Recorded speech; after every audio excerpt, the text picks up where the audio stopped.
¿Cuánto alaban al Señor? Vamos a llamar al predicador de esta tarde, de esta mañana todavía. Ministro Jorge Arauz, él nos trae la palabra en este día.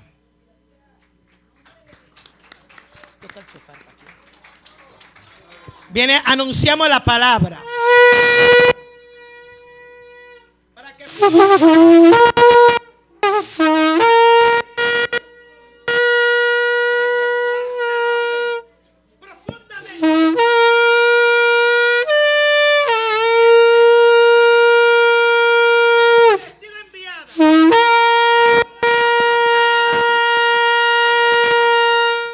en el nombre de Jesús.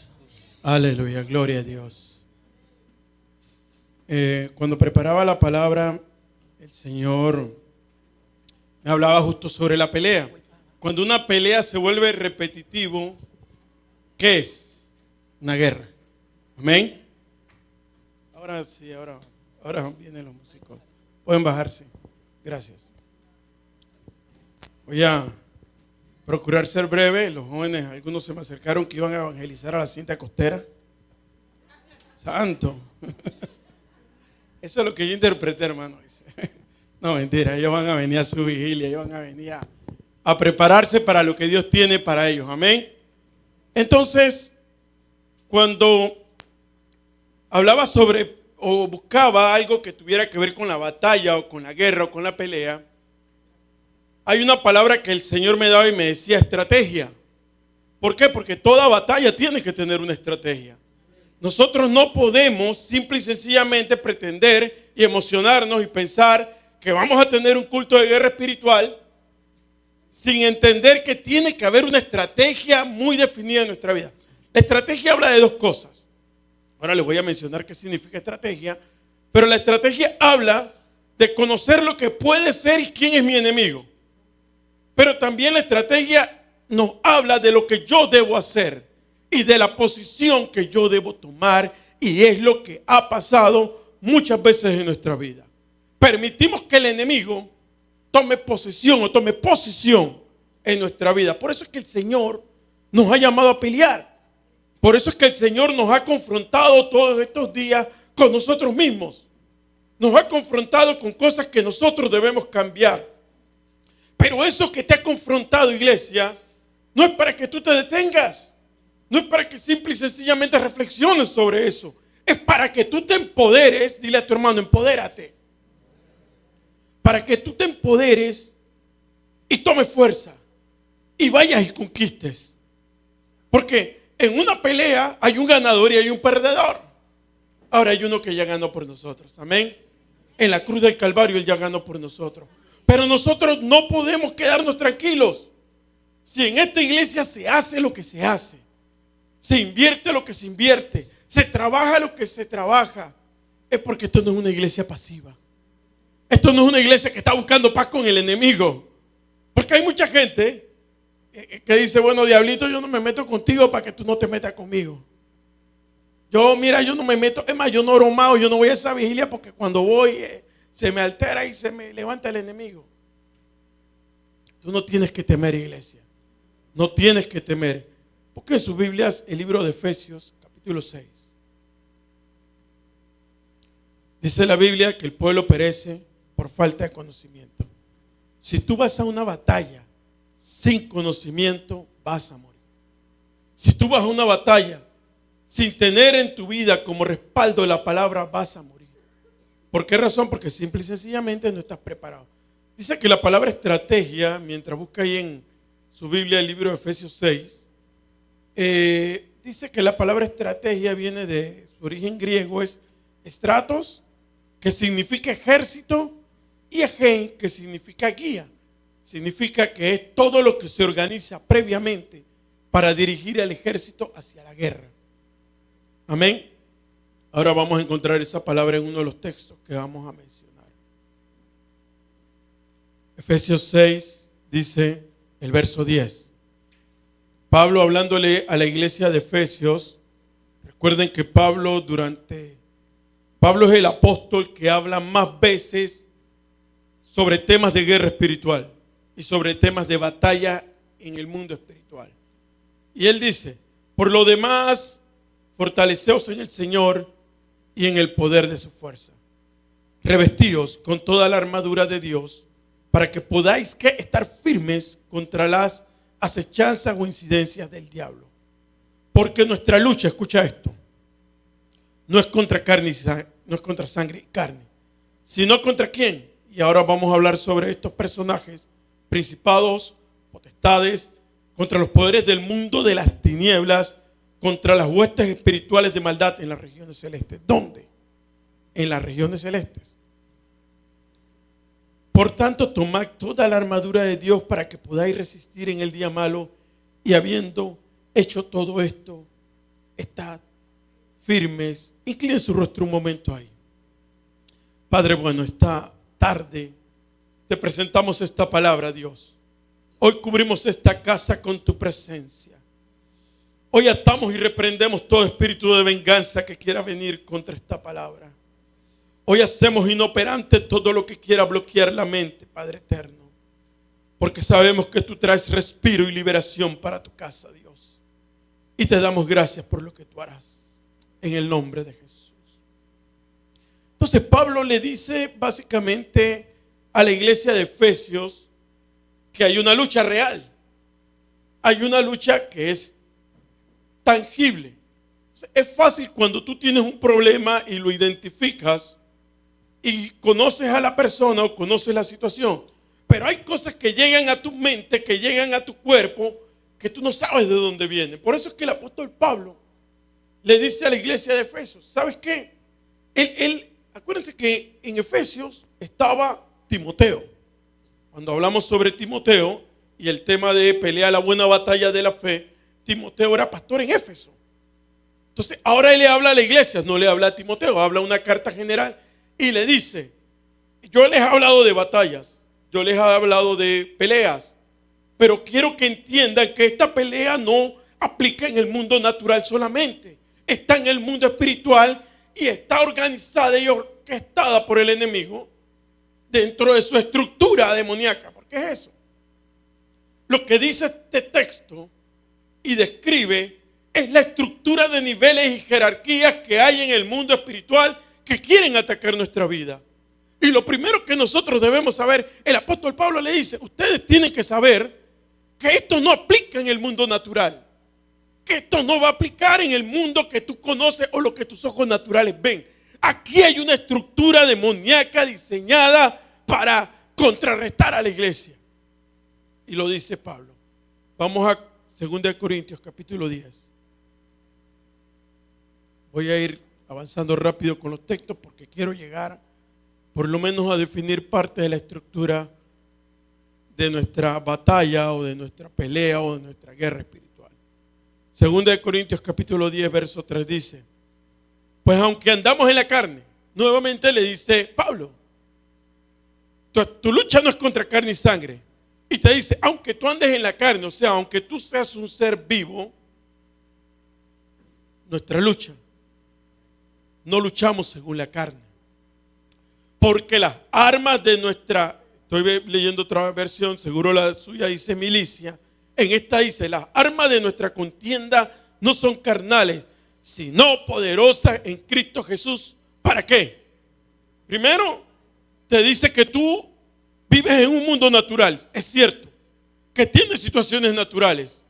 Evidentemente, si está lloviendo y tú sales sin un paraguas, te vas a mojar, porque vives en un mundo natural.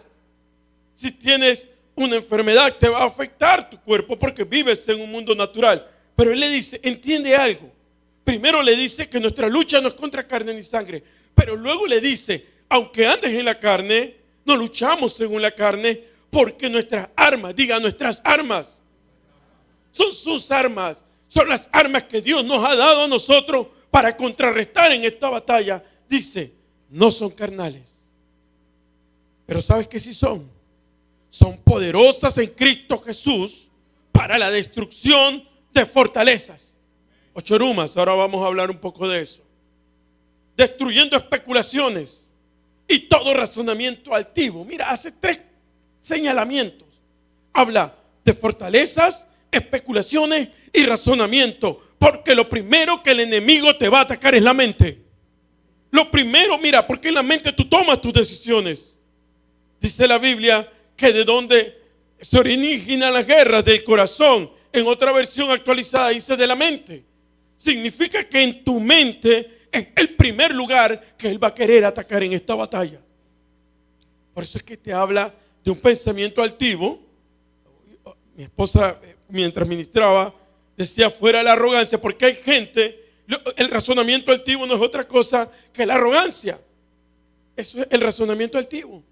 Alguien que le están dando una palabra y le están diciendo algo, pero él es dueño de la verdad. Él está por encima de la razón. Y tú le estás dando una palabra, tú le estás compartiendo algo, pero él tiene su propio pensamiento.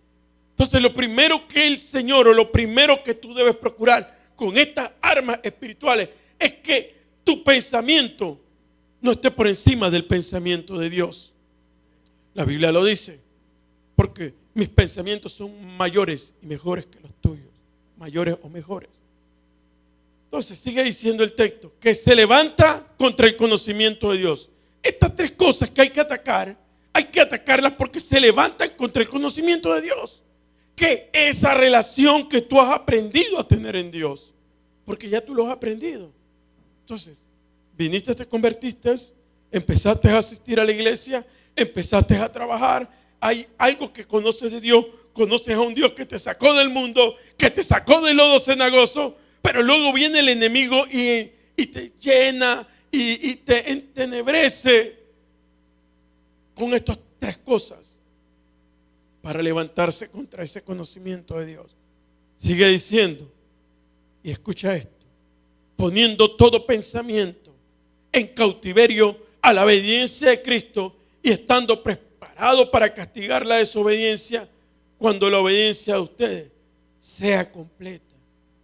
Entonces claramente aquí lo que él dice, y lo primero que tienes que hacer antes de que entres a entender lo que es la estrategia, es llevar tu pensamiento cautivo a la obediencia de Cristo. ¿Sabes por qué? Porque al final, si no, aquí te podrán echar un galón de aceite, que podrá venir, que en paz descanse el apóstol Amaya, y te pudo haber echado un 3 litros de aceite encima y no vas a cambiar. Porque no has permitido que tu mente sea sometida a la obediencia de Cristo. Mira, en el mundo natural, gerencial o de negocios, hay una frase que se usa mucho que es la reingeniería. Y la reingeniería habla de hacer una nueva ingeniería. ¿Por qué razón? Porque hay un pensamiento previo de algo que se hace, y cuando tú quieres cambiar un modelo de negocio va a ser difícil. Es más, te toca despedir gente porque no se van a alinear al nuevo modelo. Por esa razón es necesario poner el pensamiento y nuestros pensamientos, someterlos a la voluntad de Dios. Porque mientras no lo hagamos, nuestros conceptos, nuestro marco de referencia, nuestra estructura mental siempre va a gobernar. A una persona que ha tenido una muy mala relación con su padre, tú le vas a decir Dios es tu padre, y lo primero que va a decir, Dios es un Dios malo. Porque es su marco de referencia. Porque es la manera como él vivió su relación con... Es más, hay gente que le cuesta tener esa relación con Dios como padre porque tuvieron una mala relación con sus padres naturales. Y cuando tú le dices, Dios es tu esposo, sí, pero es que mi esposa me pegaba, me engañó, me hizo y me deshizo. ¿Por qué razón? Porque al final es el marco de referencia. Por esa razón, específicamente, Dios está llamándonos a trabajar nuestra mente. Póngase la mano ahí en la mente. Dígale, Señor, ayúdame en este tiempo. Yo necesito, Señor, someter mis pensamientos a ti. Yo necesito someterme a tu obediencia. Aleluya. Miren, ¿por qué obediencia? Porque cuando tú vas a recibir una instrucción, tú tienes que hacer caso. Hay veces que hay personas que uno les tiene que decir, mira, lo único que necesito que haga es caso. No necesito que hagas más nada, solo haz caso. ¿Por qué razón? Porque tú le dices algo y ellos quieren ir y hacer otra cosa. Tú le dices algo, pero ellos tienen su manera de ver las cosas y hacer las cosas. Entonces, por eso es que te di como introducción esta parte de la palabra. Cuando nosotros entendemos lo de la pelea y entendemos lo de la guerra, no podemos avanzar si nosotros no dejamos que sea Dios el que gobierne nuestra vida. Vas a ir a la pelea y vas a ir a una batalla y vas a morir. Porque te van a estar diciendo, vete por aquí y tú te vas a ir por allá. Te van a estar diciendo, ven para la vigilia y tú te vas a carnavalear. Eso no era con los jóvenes, por cierto, pero sí era con ellos, por si acaso. Entonces, Pablo describe cuatro estructuras jerárquicas en el tema de la pelea o en el tema de la guerra espiritual. Él empieza hablando sobre principados. Principados, la palabra o el original que aparece ahí es la palabra arche. Y significa lo que fue primero o el principal, o lo que tiene prioridad, o lo más importante. Entonces, en la jerarquía, cuando él empieza a describir, él describe que hay principados. En el mundo espiritual hay principados que se manifiestan de diferentes maneras. La Biblia describe distintos tipos de principados. Pero un principado es algo que gobierna una zona o un lugar específico. Un principado de maldad, un principado que opera sobre algún país, que opera sobre alguna zona específica, pero también que opera en el mundo espiritual. Busquen su Biblia, Colosenses capítulo 2, versos 14 y 15, vamos a leerlo, sobre los principados, porque quiero ir de una vez dándote las herramientas y los textos que te van a ayudar en esta batalla.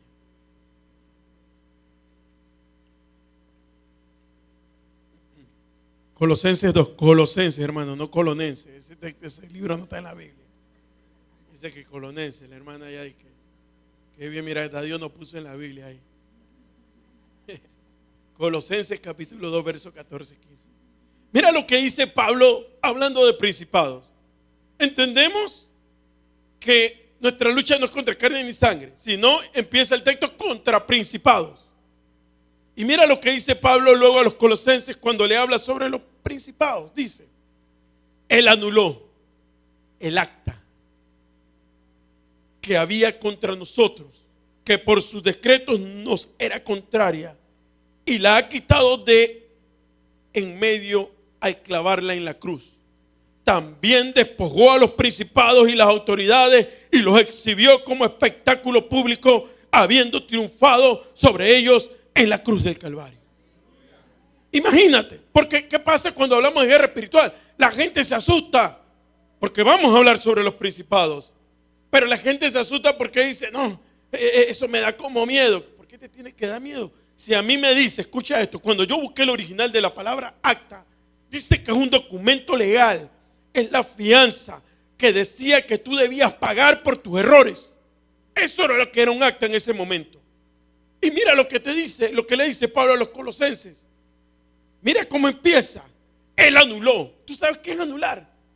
Anular es que tú le debas al banco $100,000 y alguien llegue y pague tu cuenta. Eso es anular. Anular es que tú tengas una condena en firme en un juzgado y te digan, eres sobreseído. Eso es anular. Anular es que haya un dictamen médico que diga que tú tienes una enfermedad y luego cuando vayas no tengas nada. Eso es anular. Entonces él dice, escucha, hay uno que vino, hay uno que se presentó y anuló todo decreto que había sobre tu vida, todo decreto contrario que había sobre ti. Tú no decidiste en qué familia nacer y posiblemente tus padres o tus familiares tengan problemas de consumo de alcohol, de consumo de drogas, de infidelidad. Eso es algo normal porque eso es algo que se manifiesta dentro de los ciclos espirituales familiares. Pero cuando tú conoces a Cristo, aunque hay un principado que se haya querido levantar contra tu familia, tú tienes toda la autoridad para tomar esta palabra y levantarla y decir, aquí hay un acta que fue anulada. Aquí hay uno que vino y murió en la cruz por mí. Y mira lo que dice. Y él muestra todo el proceso que se da en la cruz del Calvario. La gente dice, sí, la cruz del Calvario, Cristo murió por nuestros pecados. Escucha esto. Él no solo murió por tus pecados, Él murió por tu libertad, por la libertad de tus hijos, por la libertad de tus nietos, por la libertad de tu familia. Él murió por eso. Y lo dice Colosenses. Ahí Pablo se lo dice, mira, ¿sabes qué? Él agarró, anuló el acta que ya estaba escrita, porque ya estaba escrita, y decía que tú tenías que pagar por tus errores. ¿Sabes cuántas personas nos señalan? Y nosotros te dicen, pero es que tú hiciste esto, tienes que pagar por tus errores. Entonces él dice, ¿sabes qué? Esa acta fue anulada cuando él fue a la cruz del Calvario. Porque lo dice ahí, fue anulada. Y fue clavada en la cruz del Calvario. Ahí decía en las películas de Cristo, siempre sale el letrero arriba que dice INRI, ¿no? En todos los idiomas de los que estaban leyendo, decía lo que significaba. Pero ahí espiritualmente había un acta clavada que decía, yo derramé mi sangre por ti. Yo estoy derramando mi sangre por tus pecados, por todo eso que se quiera levantar. Y mira lo que dice, fue tan fuerte que la entidad más poderosa de la que habla Pablo en la estructura espiritual fue exhibida públicamente. ¿Qué tipificaba esto para los romanos? Porque recuerden que Pablo fue formado en Roma. Cuando un ejército ganaba una batalla, el ejército que perdía esa batalla era tomado y era llevado cautivo y era exhibido a manera de burla en las calles. Los paseaban como los derrotados. Eso era lo que los paseaban. Mira, a ver, los que perdieron. Entonces fue tan fuerte que no solo, mira, el que te quiso hacer pasar vergüenza, hoy será avergonzado.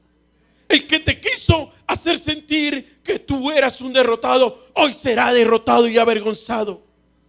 Porque si hay algo que busca el enemigo, mira, a mí que no me diga alguien que no le da pena que vaya y le corten la luz en la casa. No me diga que no le da pena. Hasta con los vecinos, oye, mira, ve la sierva. O que tu hijo esté tomando un camino que no sea. O que tu esposo esté simple y sencillamente llevando una vida que no debe llevar. No me digas que eso no te afecta. Claro que te afecta.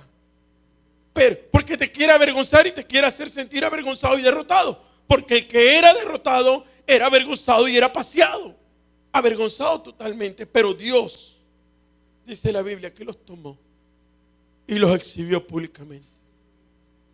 Romanos 8:35. Busque ahí, vamos a seguir bregando sobre esto, sobre el principado. Pablo le hace una pregunta a los romanos, muy directa, con que pudiese tener, de hecho le da 17 respuestas a esa pregunta en ese texto. Romanos 8:35. Él le pregunta, a ver, díganme ustedes, ¿quién nos separará del amor de Cristo? ¿Quién? Y empieza a enumerar, tribulación o angustia, o persecución, o hambre, o desnudez, o peligro, o espada. Y luego dice, ahí menciona 7 cosas.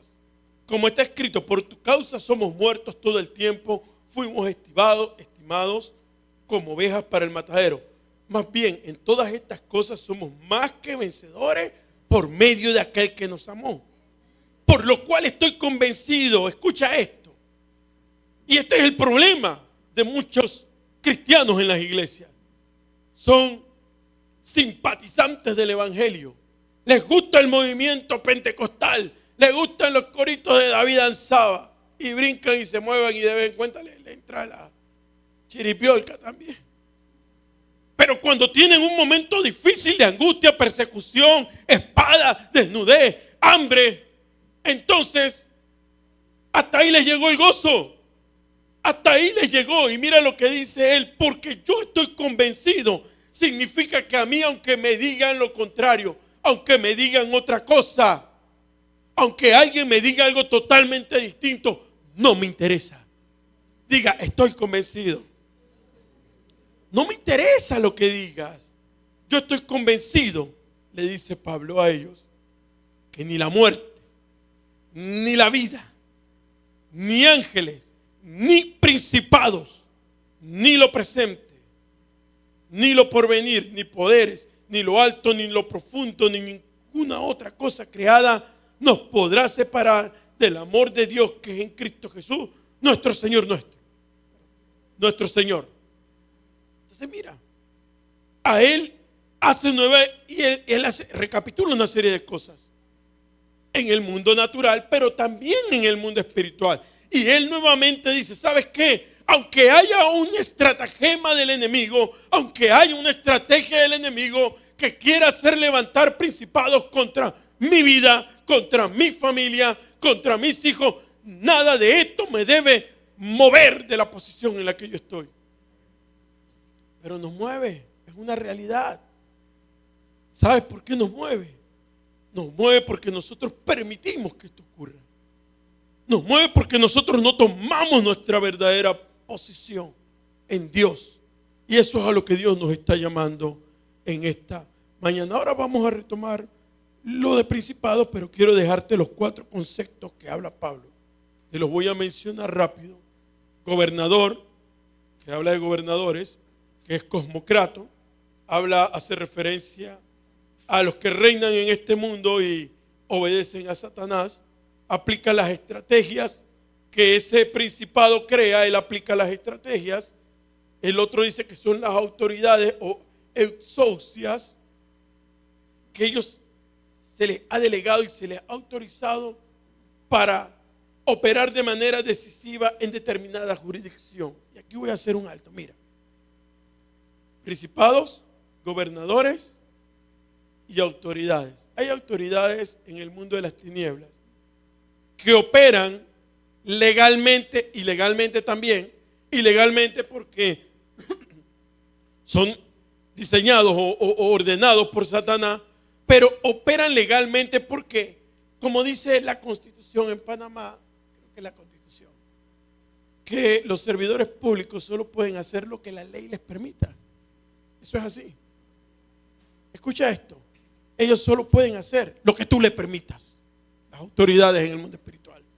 Porque ellos operan en la legalidad. ¿Y sabes cuándo entra la legalidad de una autoridad en el mundo espiritual? En el esquema o estratagema de Satanás. Cuando tú abres una puerta que permite que entre.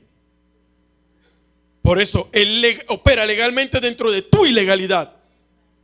Si un hombre va y mantiene relaciones con una mujer que no es su esposa y le da una enfermedad venérea, ¿qué tú crees que operó ahí? A ver, entró el enemigo por una ilegalidad en la que estaba. Por eso es que tienes que estar legal.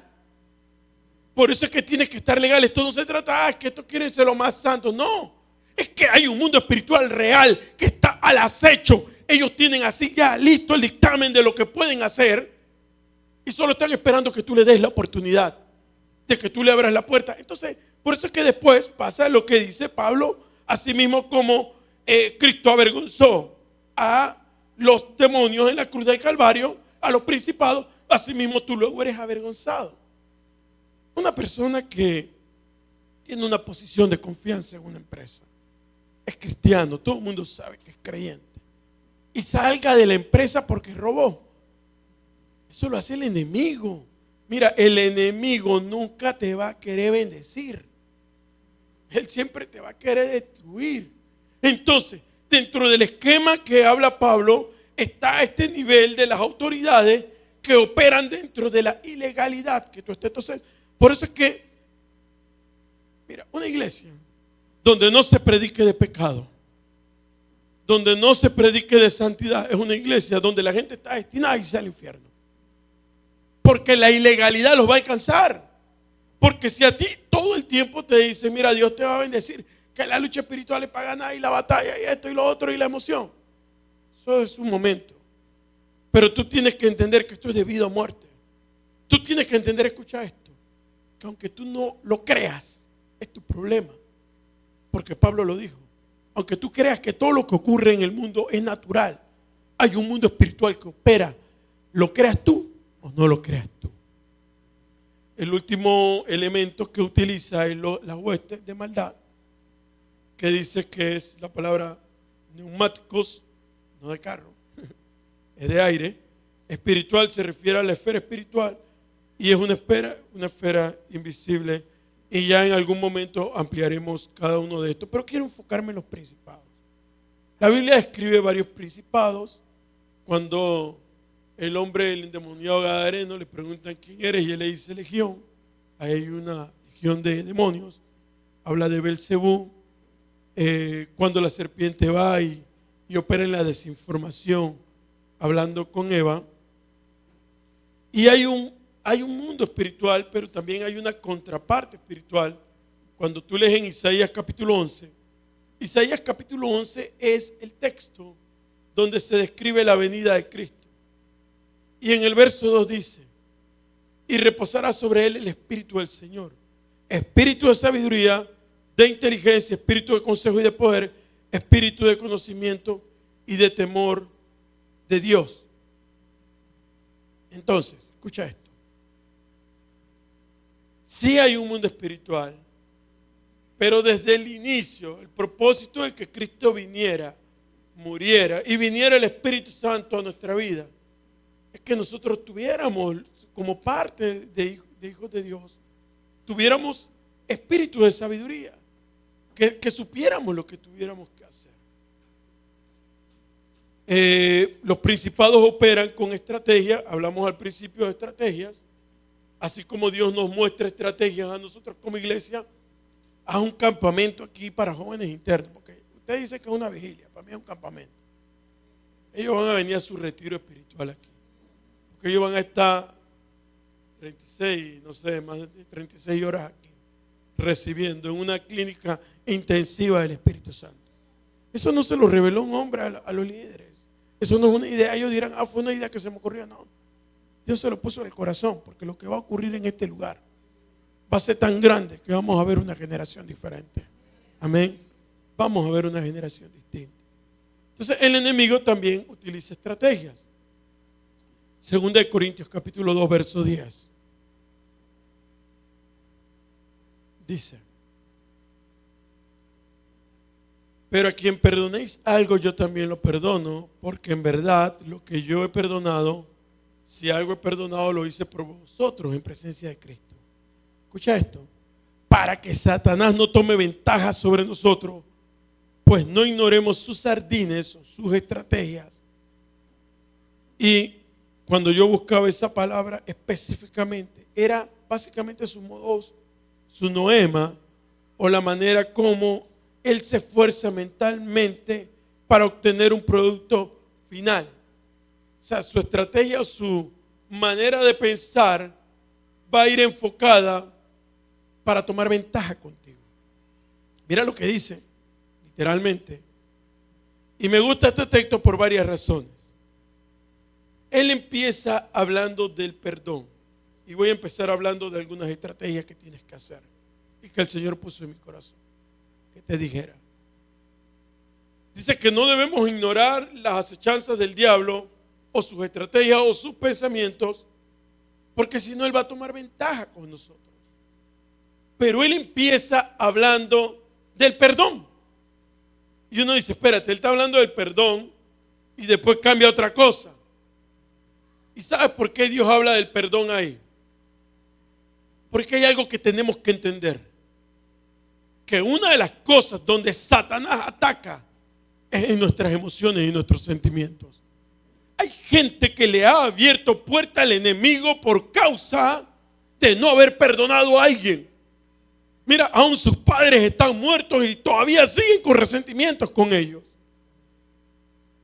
Todavía siguen con resentimientos. O con la pareja, o con los hijos, o hijos con los padres.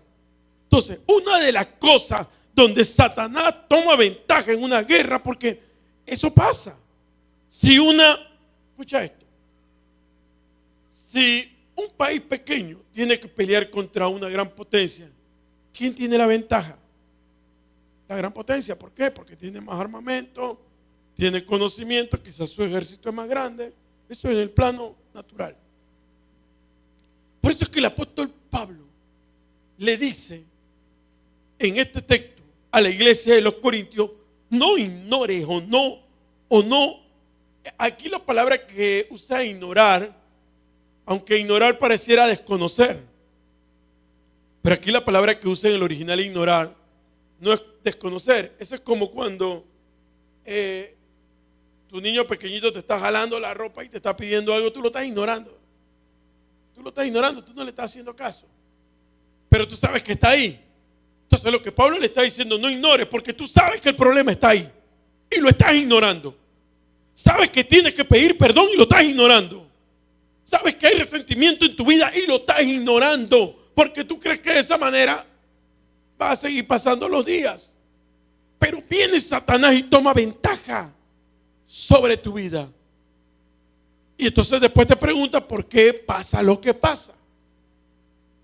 Porque no debemos dejar de entender que hay un mundo espiritual que es real y que nosotros tenemos que cortar con eso. Por eso es que el apóstol Pablo, por eso es que la Biblia dice, no recuerdo si es el apóstol Pablo: cuídate de las raíces de amargura con las cuales te puedes tropezar. Porque eso es lo que genera el resentimiento y la falta de perdón. Por eso él dice aquí: yo perdono hasta lo que tú perdonaste. Mira, yo no les hice nada a ellos. Tú fuiste el que se los hiciste y tú los perdonaste. Ahora yo también los perdono.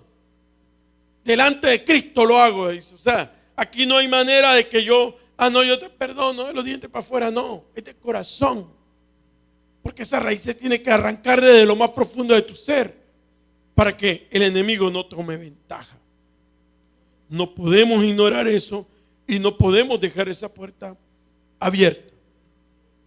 Dice la Biblia, hablando de principados, porque me mantengo hablando del tema de la operación de los principados, es cuando en el libro de Daniel, capítulo 10, dice la Biblia que Daniel estuvo ayunando 3 semanas, básicamente porque él había recibido una palabra bastante fuerte. Y él empezó a ayunar y él dice, estaba pidiéndole algo específicamente a Dios. Pero dice la Biblia que, voy a leerles Daniel capítulo 10, vamos a leerlos. Verso 12, busca ahí en su Biblia.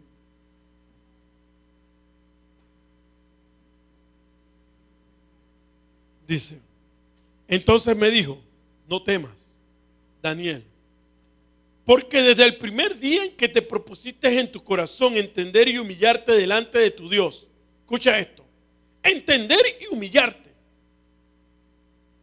Esto es lo primero que hizo Daniel, entender y humillarse. Por eso es que el apóstol Pablo habla, cuando les mencioné arriba sobre los espíritus altivos, es que un espíritu altivo nunca va a entender y nunca se va a humillar.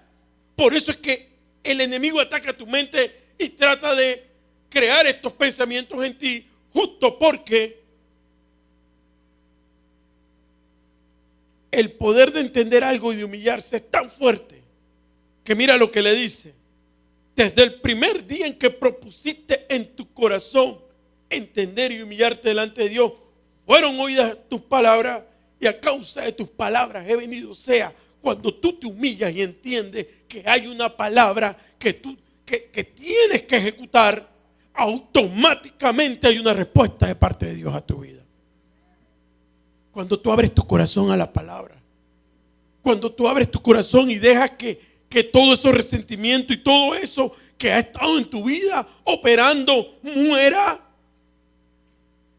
automáticamente viene la palabra. Pero mira lo que dice: mas el principado o príncipe del reino de Persia se me opuso por 21 días, pero he aquí Miguel, uno de los primeros príncipes, vino en mi ayuda, ya que yo había sido dejado allí con los reyes de Persia, y he venido para darte a conocer lo que sucederá a tu pueblo al final de los días, porque la visión es para días aún más lejanos. Luego dice más adelante, y he venido a estrategia, correcto, en el verso 20. Entonces él dijo: ¿sabes por qué he venido a ti? Ahora vuelvo a luchar contra el príncipe de Persia, y cuando termine, he aquí que el príncipe de Grecia vendrá. Y ahí habla de dos principados. De dos principados que operan o que operaron en ese momento, y describe cuál es la función de un principado. La función de un principado es detener y cortar la respuesta de Dios para tu vida. Esa es la función de un principado. Él va a hacer toda la estrategia posible para que lo que Dios ha diseñado para ti no se cumpla. Euroclidón es un viento huracanado. Cuando Dios le está hablando a Daniel ahí, el reino de Persia y el reino de Grecia todavía no existían. Era una visión de futuro. Pero Dios ya le había dicho a Daniel que en el mundo natural iban a ser un reino de Persia y un reino de Grecia. Pero lo que le dijo, esa batalla se está librando primero en el mundo espiritual. ¿Sabes por qué? Porque lo que viene a lo natural se pelea primero en lo espiritual. Y hay que entenderlo de esa manera y de esa profundidad.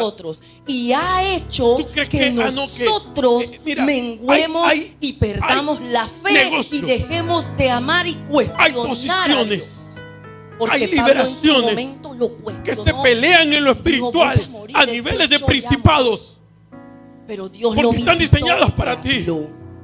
Pero hay una batalla en el mundo espiritual. Por eso Pablo lo dice. Y Pablo nos cita este texto que habla de estos dos principados. Pero Pablo lo dice. Hay principados que operan. Tú luchas contra esos principados que quieren operar. Y luego te dice: pero esos mismos principados ya fueron derrotados. Entonces el enemigo nos ha querido intimidar por mucho tiempo. Nos ha querido llenar de miedo por tanto tiempo, tratando de que nosotros bajemos la guardia, tratando de que nosotros nos cansemos y desistamos. Porque escucha esto, es sorprendente lo que hace Daniel. Es sorprendente. ¿Por qué? Porque él estuvo ayunando 21 días. No dice que él dejó de ayunar y esperó que Dios le diera respuesta. Él está ayunando 21 días. ¿Sabes por qué? Porque él estaba confiando en que Dios le iba a responder. Él estaba esperando una respuesta de parte de Dios. ¿Sabes qué nos pasa a nosotros? Nos cansamos. Cualquiera de nosotros hubiera dicho: mira, el hombre está en un ambiente terrible. Está en un momento de opresión terrible. Cuando tú lees, los amigos habían sido echados al horno de fuego. Él había sido echado al foso de los leones. Y ahora Dios le va a dar esta palabra. Entonces él está en un tiempo difícil. Y lo fácil era: ya dejo de ayunarse, aquí no va a pasar nada. Hay gente que ha dejado de creer. Hay gente que ha dejado de esforzarse en oración. Hay gente que ha dejado de servir a Dios porque dicen: no veo nada, no veo respuesta. Lo que tú debes entender es que hay un mundo espiritual que se manifiesta y es tangible. Apocalipsis capítulo 12, verso 7. Hablando un poco más de principado. Dice así: entonces hubo guerra, ¿dónde? En el cielo. No está hablando de que hubo una guerra en la tierra, porque la Biblia me habla de huestes espirituales en las regiones celestes y me habla de la lucha que se ve y la pelea que se da en el mundo espiritual.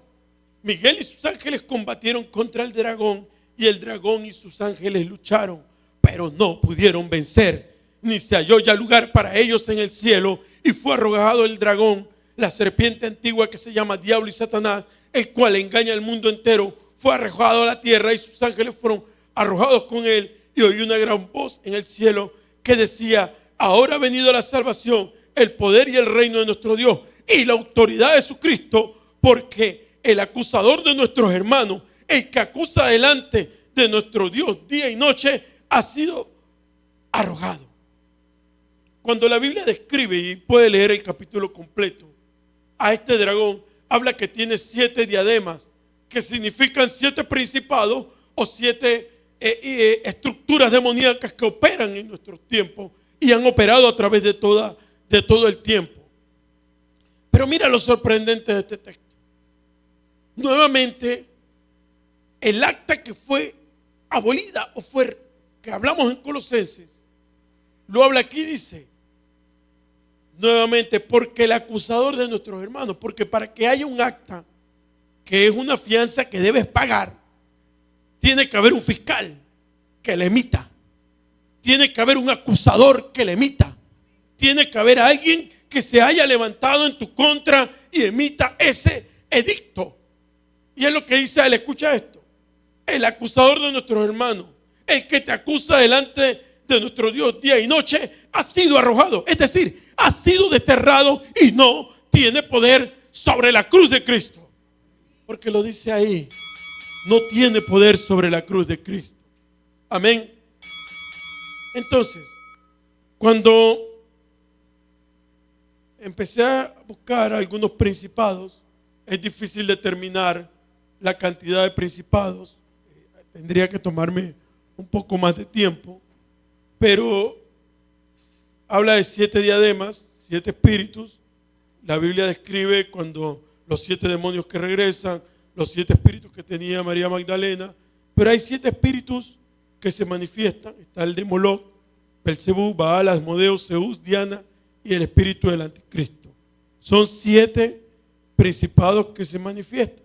Sus manifestaciones son regresión, represión, supresión, depresión, opresión, obsesión y la demonización.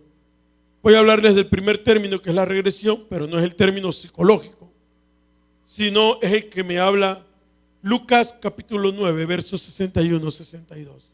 Vamos a hablar del primer principado, creo que es lo que me da tiempo para hablar.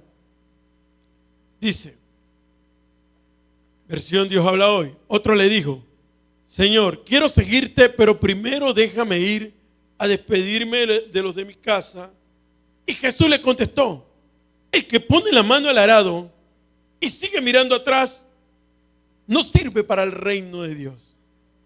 El primer principado de regresión habla de mirar atrás. Y escucha esto, vete a Éxodo capítulo 1, verso 8. Vamos al verso, vamos a leer desde el 1. Éxodo 1.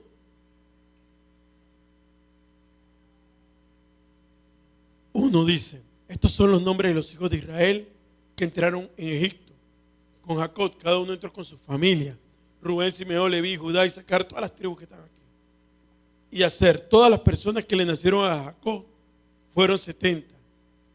Y dice, y José estaba en Egipto, y murió José y todos sus hermanos y toda aquella generación.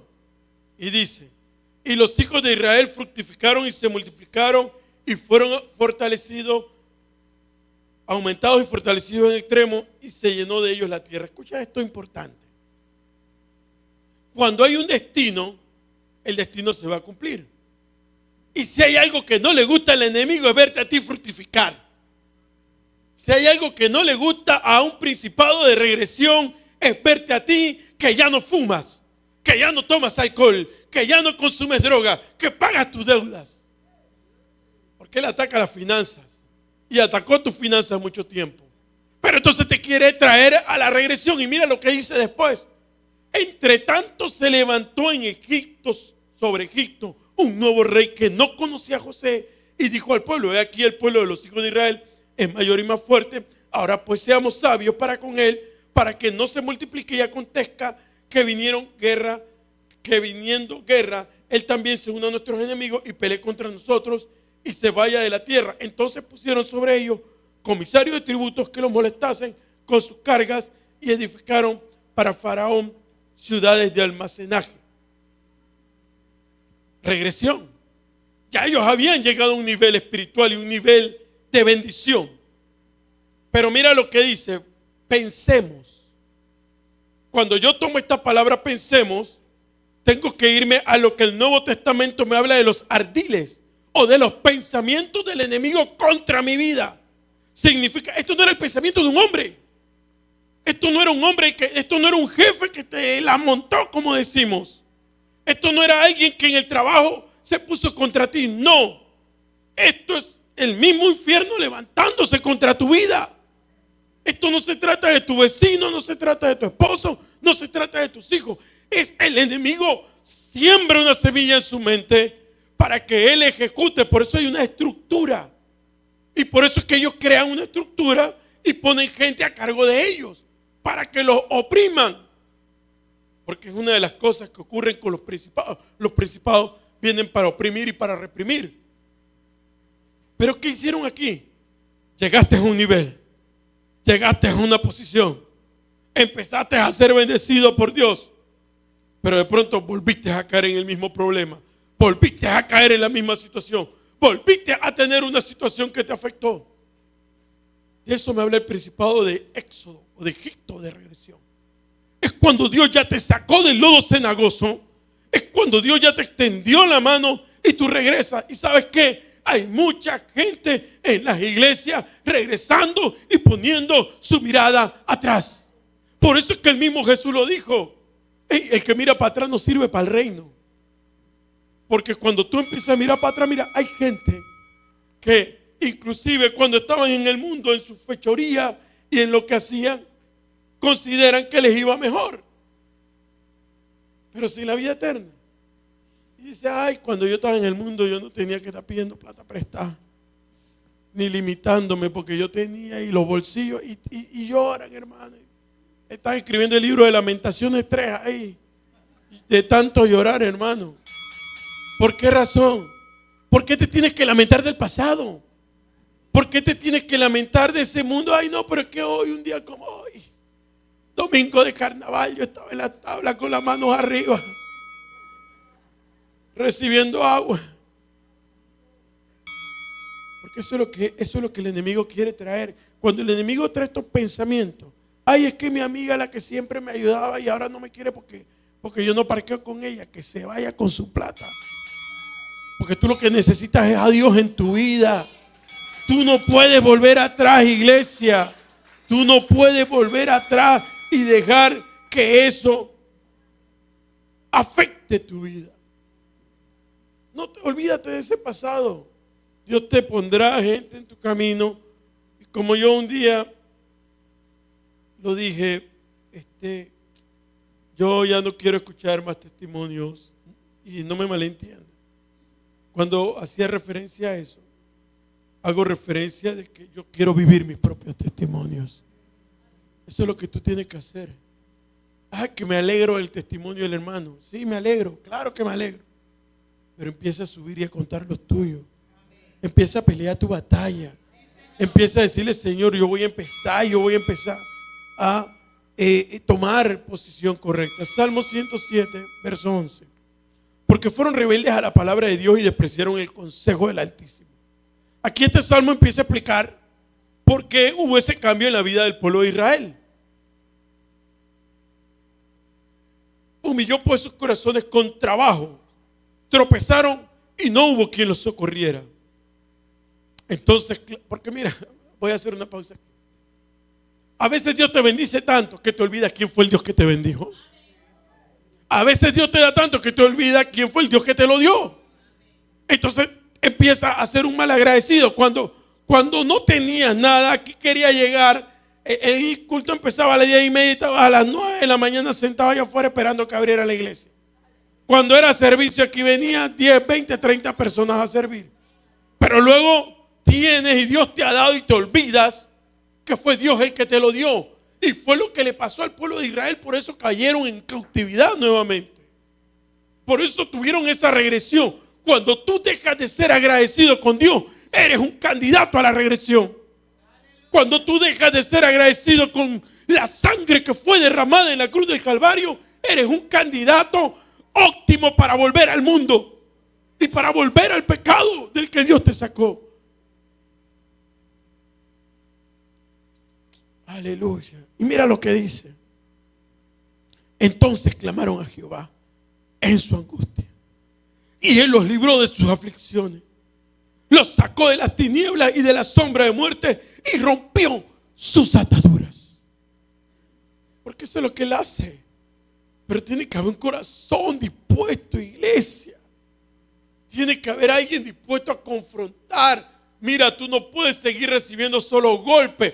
Tú tienes que pararte firme y pararte y confrontar al enemigo y traer la palabra a memoria y decir: Hay uno que anuló el acta que estaba destinada para mi vida, y ese es el que te va a avergonzar a ti, Satanás.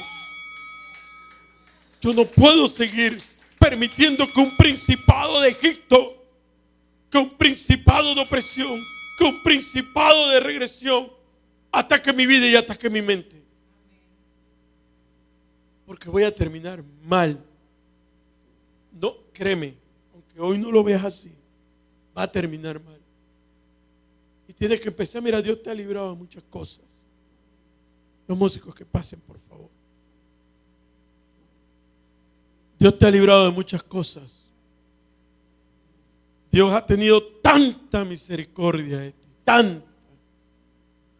Aunque tú le fallas, que aunque tú te equivocas, aleluya, que aunque tú tomas malas decisiones, su misericordia ha sido tan grande que no permite que este principado de regresión llegue a tu vida y te detenga. Hay gente que ha estado a punto de volver atrás, a punto, por la presión, por la economía, por una decepción amorosa, por los problemas con los hijos y personales. Por eso Dios te trajo esta palabra. Y solo he hablado del primero de 7 principados, pero voy a detenerme aquí. Porque es importante que nosotros nos detengamos. Tú no puedes, mira, cuando tú empiezas a extrañar cosas del mundo, cuando tú empiezas a extrañar cosas de tu vida pasada, ahí hay un principado de regresión y de Egipto que te quiere volver a esclavizar. Y si ya pasaste esa situación, y si ya llegaste a ese nivel, significa que tienes que humillarte. Eso es la cura para esto. Porque mira lo que dice el Salmo. Literalmente lo dice. No hubo quien los socorriera. No hay nadie en esta tierra que te puede salvar, que te puede socorrer. No es tu hermano, no es tu papá, no es tu amigo, no es tu esposa. Tú tienes que tomar una decisión. Dice, entonces clamaron a Jehová en su angustia, y Él los libró de sus aflicciones. Los sacó de las tinieblas, porque hay mucha gente que ya ha estado en la tiniebla y en la sombra de muerte, y rompió esas ataduras. Él está describiendo lo que pasó con la liberación del pueblo de Israel después. En 2 textos. ¿Por qué cayeron en esclavitud? Pero cómo Dios los libró. En 2 textos te dan la fórmula para que tú puedas romper y tú puedas salir de esa situación en la que tú has caído. Ponte de pie.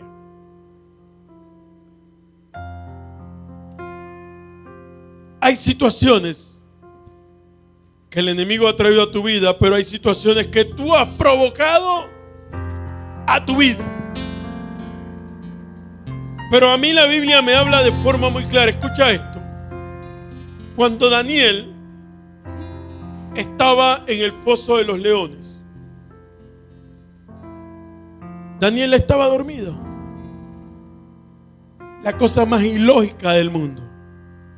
Tú estás metido en un foso y tú estás tranquilo. Y tú estás como si nada estuviera pasando. Pero tú puedes llegar a un nivel de confianza y tranquilidad cuando tú entiendes quién es el que está a tu lado y quién es el que está contigo. ¿Quién es el que te rodea a ti? ¿Quién es el que te acompaña? Tú puedes haber caído en la peor situación en tu vida espiritual. Hoy, en esta mañana, puedes estar. Tú puedes estar hoy que están los leones a punto de devorarte y destrozar tu vida y destruirte, porque el enemigo, dice la Biblia, que él anda como león rugiente buscando a quien devorar, o sea, a quien destruir. El enemigo no te está buscando para darte una bendición ni para bendecirte. Él lo que está haciendo es que tú, como lo dice el apóstol Pablo, porque todos los días somos como ovejas que vamos al matadero. Es decir, en el mundo espiritual hay una manifestación que quiere venir contra nuestra vida, que quiere venir a atacarnos, que quiere venir a romper, a acabar con nuestra vida, que quiere acabar con tu familia. Hay gente a la que la palabra divorcio le suena todos los días en la casa, donde la palabra escasez económica es el pan nuestro de cada día, porque eso lo hace el devorador. Cuando la Biblia me habla del espíritu de devorador, me habla de la langosta, me habla del saltón, me habla del revoltón. Pero ¿sabes algo? Cierra tus ojos ahí donde estás. Hay un Dios que rodea tu casa. Hay un Dios que rodea tu vida. Hay un Dios que te está cubriendo aún en tu insensatez.